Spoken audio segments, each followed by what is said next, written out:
कौन सा है? श्रीमद् भागवत महापुराण। अब भगवान ने सोचा, साहब नारद जी बैठे हुए थे, मन में विचार चल रहा था। बोले महाराज ये जो लोग हैं पृथ्वी पर कर्म तो भोग रहे हैं, लेकिन इनके लिए कुछ ऐसा उपाय तो बताए। अब 4 वेद कौन पढ़ेगा? ब्राह्मण पढ़ सकते हैं, जो गुरुकुल गए वो पढ़ सकते हैं, भगवान गुरुकुल गए थे तो वेद पढ़ सकते थे। अब ये जो मनुष्य जो पढ़े लिखे नहीं है उनके लिए क्या किया जाए?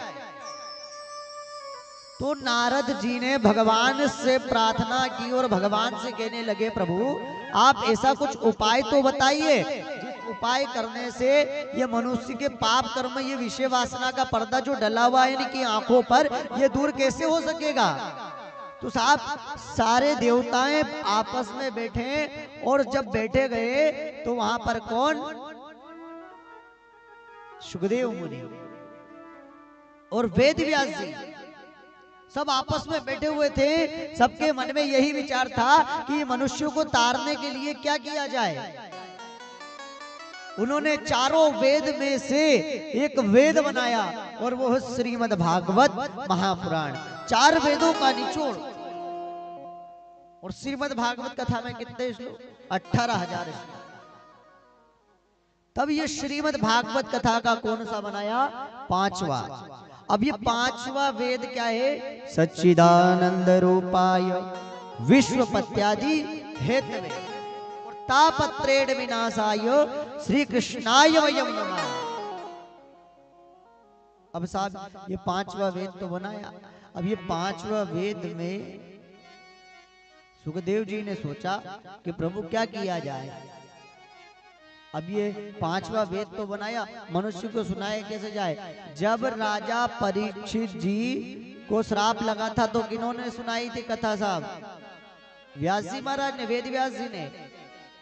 उसी प्रकार ये श्रीमद् भागवत कथा को किस तरह हमें श्रवण करना चाहिए, क्योंकि कहा ना सब भक्ति कैसी होती है, कड़वी रहती है। आप ध्यान रखना, जब आम में केरी आएगी या आप मौसम्बी को खाएंगे और वो पक जाएगी तो आपको मीठी लगेगी, और जब वो छोटी रहेगी तो कड़वी तो आपको जरूर लगती है। उसी प्रकार ये श्रीमद् भागवत कथा है, उसी प्रकार ये भक्ति है। आप जब भक्ति करने लगेंगे तो आपको कड़वी जरूर लगेगी, क्योंकि ये श्रीमद् भागवत कथा में कहा कि संत एक धोबी होता है, और ये श्रीमद् भागवत कथा एक ज्ञान गंगा होती है। और इस ज्ञान गंगा में आपके मेल को ला करके, आपके मन के मेल को रगड़ रगड़ कर धोया जाता है, क्योंकि आंखों पर विषय वासना का पर्दा डला है। नारद जी भगवान से कह रहे तो वेद व्यास जी ने भागवत कथा सुनाई थी। अब वो भागवत कथा सुनाई तो सही, लेकिन सुनने वाला कैसा होना?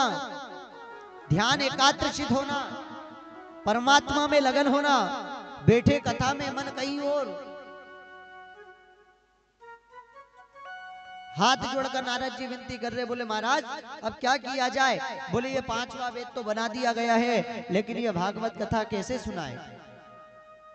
उन्होंने कहा समय आएगा। साहब नारद जी कह रहे, प्रभु आपने ये भागवत कथा की रचना तो की, लेकिन ये कुछ बताइए तो सही कि भागवत कथा से होता क्या है? तो नारद जी से कहा, बोले नारद एक काम करो, जाओ पृथ्वी पर जाओ, और जहां पर पृथ्वी में आप पहुंचोगे वहां देखकर आना कि उनके सारे पाप कर्म कौन कौन ने किया है। साहब नारद जी चले, और नारद जी ने जैसे ही निकले तो नारद जी को पहुंचाया तो नारद जी ने एक गैया बंधी हुई थी, वो गैया से जाकर पूछा, बोले गौ माता एक बात बताइए, ये कथा होती क्या है? अब आप कथा करवा रहे हैं, लेकिन ये नहीं पता कथा होती क्या है। सब जगह पर्चे छाप दिए, प्रचार कर दिया, कथा हो रही है, ये हो रहा है, लेकिन असली यही नहीं पता है कि कथा होती क्या है, और कथा नाम से होता क्या है, और कथा कराई क्यों जाती है। अब साहब नारद जी जब पृथ्वी लोक में घूमने के लिए आए तो उन्होंने पूछा गौ माता से, बोले गौ माता ये बताइए कि कथा होती क्या है। जैसे ही वो कथा नाम उनके कान में गया तो साहब वो गौ माता गोलोक धाम को चली गई।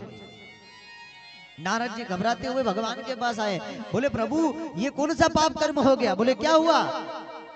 बोले आपने पूछा था जाओ पृथ्वी पर जाकर पूछना कि कथा होती क्या है, और मैंने पूछा तो वो गौ माता तो गोलोक धाम को चली गई। बोले नारद घबराओ मत, फिर से जाकर पृथ्वी पे पूछ के आओ कि कथा होती क्या है। नारद जी पुनः आए। नारद जी ने एक छोटा सा बच्चा जन्मा था। अब वो छोटा सा बच्चा राजा के घर में था, राजमहल में झूल रहा था, पलने में झुला रही थी उसकी माता। महाराज गए और महाराज ने जाते ही बोल दिया, अरे बालक कथा होती क्या है। साहब वो बालक पलने में ही प्राण को त्याग दिया। नारद जी घबराते हुए गए, बोले प्रभु आखिरकार बात है क्या।